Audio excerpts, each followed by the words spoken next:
All right, so we're gonna shift and go ahead and start talking about the civil rights movement since we don't really have that much school left, and I do at least want to touch on Black history a little bit.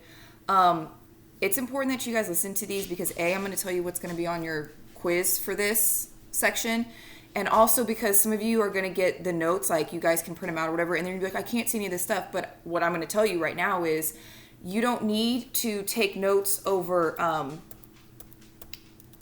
the slavery in American history section or the Reconstruction and no, you do need to take notes over the Reconstruction and Jim Crow era, but I'm going to tell you what you need to write down because I know, again, you cannot see all the information because some things are covered up and a lot of you guys don't have PowerPoint where you can look at the way the slideshow is meant to be looked at. So anyway, I'm going to glide over slavery in American history real briefly because you guys are pretty familiar with the fact that slaves were brought to America from Africa. But I just want to give you a refresher because you guys probably haven't talked about this since world history, and that's quite a while ago. All right, so just to let you know, in 1619, the first African slaves were introduced to the colonies in America. Now, the slave trade had been going on for 100 years before that. A lot of slaves had been taken down to places like Brazil, Cuba, and they were working on European farms there. Well, of course, when the English come and settle that eastern coast of the United States, they also need workers, and what better kind of worker than a free worker, right? And slave Africans are conditioned to work in hot climates. They actually, believe it or not, when the colonists got here, they tried to enslave the Native Americans first, and that didn't work out very well because Native Americans, most of them were hunter-gatherers, so working on the same place for a long time, a lot of them would die trying to do farm work. And another thing, they knew the land too well, so they could run away no problem. And I mean, once they escaped, you were never going to find them again. So the European colonists in the American colonies turned to, of course, African slaves. So as we go down, you should know that the South was really dependent on slavery. I'm on the 6th slide, because that's where we grew most of our crops, especially cotton and tobacco, which were our cash crops. And also, most food is grown down in the South as well because they have a better climate, they have better soil. And cities had been built in the Northeast section where like New York and Maine are. So they really didn't, a lot of the Africans that were living in the Northeast were domestic slaves, while the African slaves living in the South were farming slaves. So, going to skip down.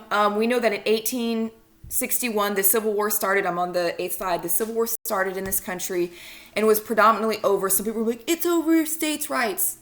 Yeah, the states' rights to keep their slaves. And, a lot of other countries had called out Americans on our hypocrisy. Like, oh, you have the Constitution, your land of the free, and yet you still are enslaving people. We were the last country to keep importing slaves and keep using slave labor, the last white country. The Europeans had gotten rid of slavery quite a while before we had. So in 1861, the Civil War breaks out. In 1863, Lincoln issued the Emancipation Proclamation and freed all the slaves. The sad thing is, as you know, most of the slaves couldn't read.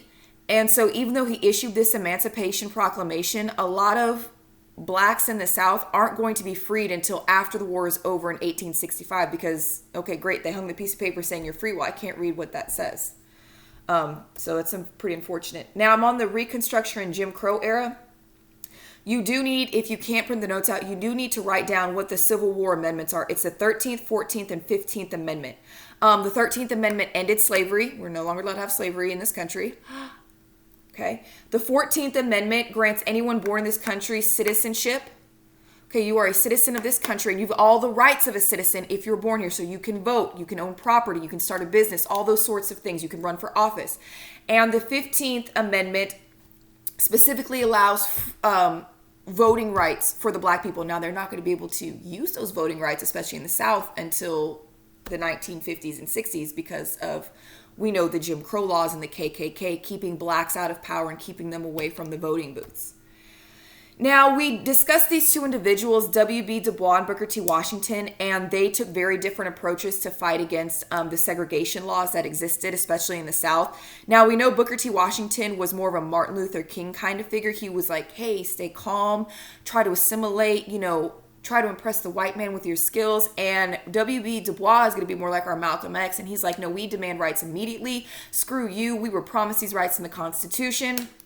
And so they took very different approaches, but both of them were fighting for rights for African Americans in this country after the Civil War was over. Now, we also discussed that during World War I, there was a great migration that happened. We know a lot of blacks left the South and moved out west and up north.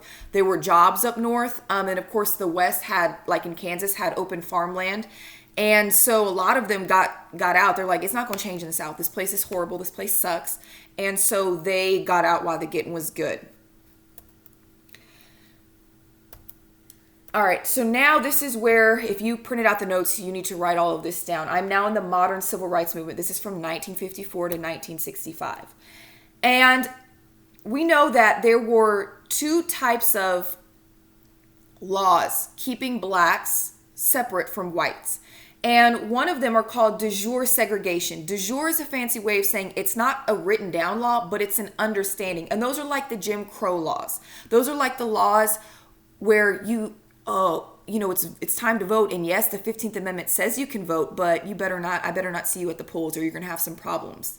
Okay. So if you're taking handwritten notes, you need to write down what that Jim Crow laws were de jure segregation. It's something that's understood. So another example of like a de jure law would be like when you come into my class, you sit in a chair. Is that a written law anywhere? No.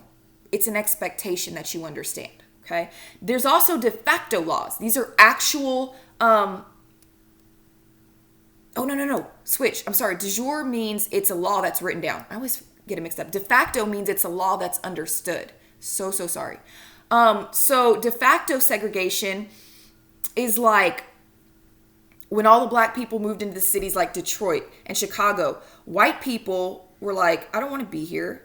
And they left and moved to the suburbs. So it wasn't a law that said the whites had to leave the cities where black people were moving in, but it was understood that we didn't want to live together, and so we're going to get out and you can have this city. Okay, so de jure, again, I am so sorry, means that it is an actual written law, and de facto means it's an understood situation. So sorry. Okay. All right, now, in 1948, after World War II, Truman is the first president to attack segregation. He got a lot of pressure from his cabinet to end segregation in the military. These black people went out and fought just as hard as these white people and died for this country. They deserve to have the same rights. And so Truman issued an executive order to integrate the military. The military was the first big institution in America to be desegregated. And I'm a military brat. My dad was in the Air Force for 21 years. And so I lived on base for the first 12 years of my life.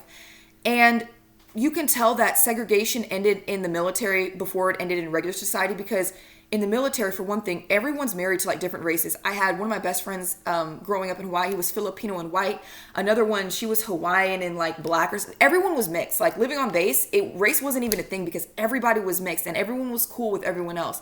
It wasn't until I lived off base when I moved to Texas where it was like, oh, all the black kids sit over here in the cafeteria. All the white kids sit over there. Okay. So the reason for that is the military was integrated before anything else was. And you need to write that down. In 1948, Truman became the first president to attack segregation. And also in government factories, there was no segregation or discrimination allowed either. So if the government is putting a check into your account, no segregation or discrimination allowed. All right. So a little fun fact, I'm on slide 18. Jackie Robinson is going to break the color barrier in professional sports by joining the MLB, the Major League Baseball. And a lot of kids are like, they think it's because he was the best black player there was. That's not true. There was a lot of African American players better than him. He was best suited for the job. If you get a chance to watch the movie 42, which got released like two or 3 years ago, you should, because it explains very thoroughly that this man was being called the N-word. This man was being spit at, and he would just block it all out and just keep playing regardless. He would oftentimes have to stay down the road. His teammates, his white teammates would get to stay in this nice hotel, and he'd have to go, if they were playing in the South, and he'd have to go down the road and stay in a different hotel because it was still segregation. So he played for the Brooklyn Dodgers, and there's a picture of Branch Rickey signing him in 1945. And I believe in 1947 he won like the MVP of the league. So breaking lots of barriers there. All right, so the modern civil rights movement began in 1954 in Topeka, Kansas. Hey, y'all are super special. And what happened is, it's a very famous case. You need to write this, what's not highlighted. So this modern day civil rights movement began in 1954 with Brown versus the Board of Education.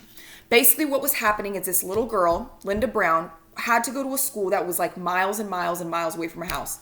And literally right next door to her apartment was a school, but it was for whites only. And her mom was like, this is not fair.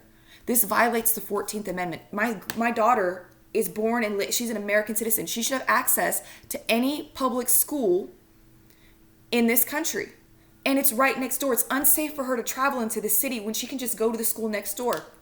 So the NAACP took the lead in this case, and their strategy was to use the 14th Amendment as their foundation. Like, hey, these schools are breaking the Constitution, and no one is allowed to do that ever anywhere. Okay? Not even the president can break the Constitution. So the Topeka School District denied, of course, Linda Brown. They're like, we're not going to let her in. We're not going to let this colored child in. We're not going to let her in. Thurgood Marshall, a very famous lawyer, and also he's going to be a Supreme Court justice. He is going to be the lawyer, the front man for this case. And he, of course, uses the 14th Amendment. And he argues that equality cannot happen if there's segregation. It's impossible to separate people and say it's equal. It's impossible. And that is 100% true. There is no way to separate groups of people by race and say it's still equal. And a lot of that has to do with you're suggesting another group is inferior. And of course, in this case, it's black children. And if you were Hispanic, you went to black schools, to colored schools, because you weren't considered white either. So in Texas, Hispanics and black people would be going to the same school. Okay. So his argument worked, and the Supreme Court, in a unanimous decision, which means all 9 justices agreed with Thurgood Marshall, and they said that separate facilities can't be equal. It's impossible. And so Chief Justice Earl Warren said that segregation is a violation of the 14th Amendment, and we as a country have to start integrating together. And so I'm on slide 21.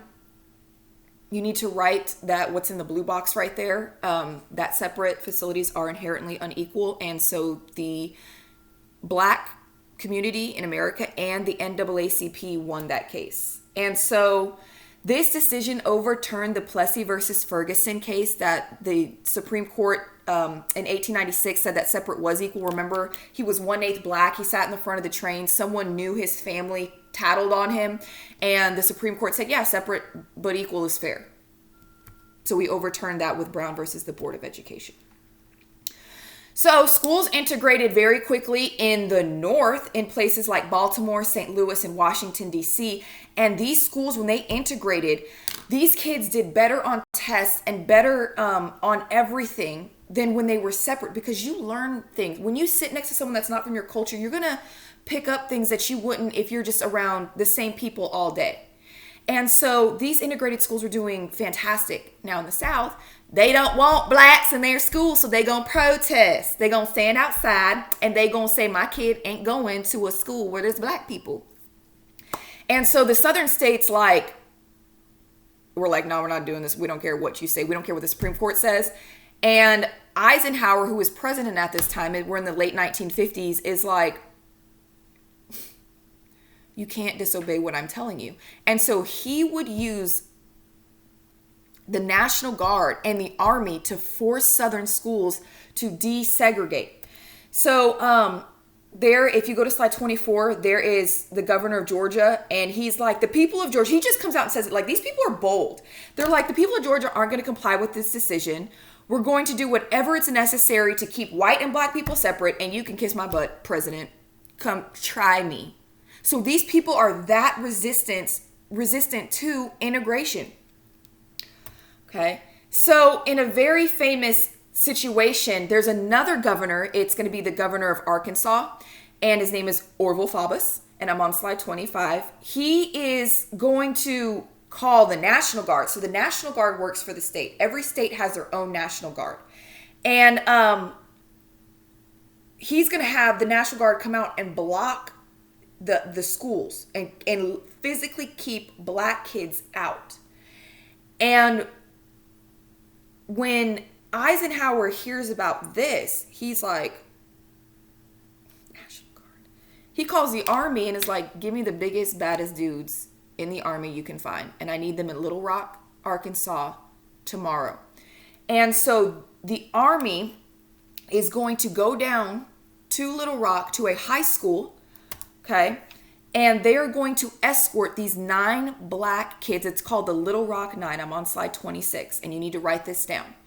And every day, and you can see in this picture, they got guns, they got helmets, they are locked and loaded. That's how serious it is. It wasn't like they're just in their uniform. They are with guns.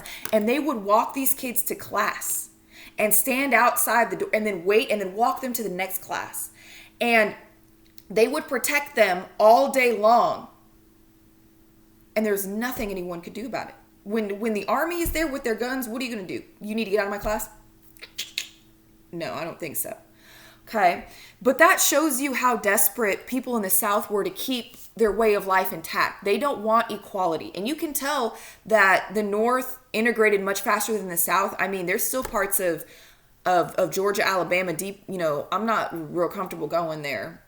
I'm good. Okay. So this last slide, this is a real short presentation. The conclusion is Brown versus the Board of Education was the first major step towards ending Jim Crow segregation in America. And it was successful in the fact that the Supreme Court made it a law that people had to follow, that they had to desegregate. However, you're going to see as we go along that there's a lot of resistance to this integration policy. And we're going to see new leaders who you've heard about because there's a poster. You live in America for one. And there's a poster of them in my room. We're going to be talking about Malcolm X, my guy, and Martin Luther King the next time we have this. So I hope you guys are doing well. Shout out to all my kids. I miss you. Stay safe. And hopefully this ends soon.